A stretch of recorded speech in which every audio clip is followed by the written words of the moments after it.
তো প্রত্যেকবারের মতো এবারও সুন্দর একটি ব্লগ নিয়ে চলে এসেছি আপনাদের মাঝখানে এবং good morning to all of you guys.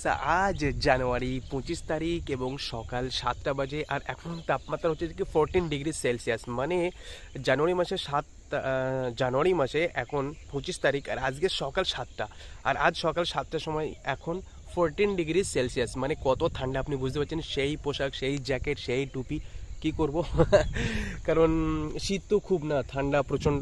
আপনি দেখতে পাচ্ছেন চারিদিকে কি বলবো, কুয়াশাতেই ভরা, চারিদিকেই কুয়াশা। তো আপনি ক্যামেরাতে তত ভালোভাবে বুঝতে পারবেন না, বিকজ একটুখানি রোদ উঠেছে, আপনি দেখতে পাচ্ছেন সূর্য মামাকে। তো একটু রোদ ওঠার কারণে কুয়াশাটা একটু কম হয়ে গেছে। এবার যখনই 12টা বেজে যাবে তখন কিন্তু আবার রোদে একটু আরও ঝলমল করবে, তখন কিন্তু আর একটু গরমে পড়ে আসবে, মানে গুগলে সার্চ করে যেটা আমি পেলাম আর কি, আর সেটাই কিন্তু হচ্ছে এখন। আচ্ছা, এনিওয়ে, আর আজকে আপনি ভিডিওটা ইন্টারেস্টিং এটাই পাবেন যে কি আজকে আমি যাচ্ছি কাস্তে পুরি দিতে।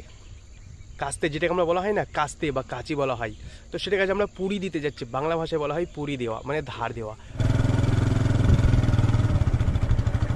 তো আজ আমরা যাচ্ছি আমাদের গ্রাম ছেড়ে অন্য গ্রামে, আসলে যাচ্ছি কামার বাড়ি। তো আমাদের গ্রামে কামার বাড়ি নেই, আর কামার ঘরে কী কী হয় আপনি অবশ্যই জানেন। দা, কাঁচি, হেঁসো, এই সমস্ত অস্ত্রগুলো বানানো হয় যাতে ফসল কাটার জন্য, আপনি অন্য কিছু ভাববেন না।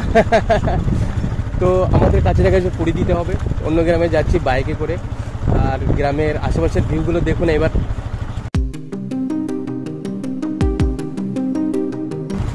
কাছে কীভাবে পুরি দিতে হয় বা কাছে কীভাবে বানায় এগুলো আপনি জানেন, তবুও লাইভ দেখুন।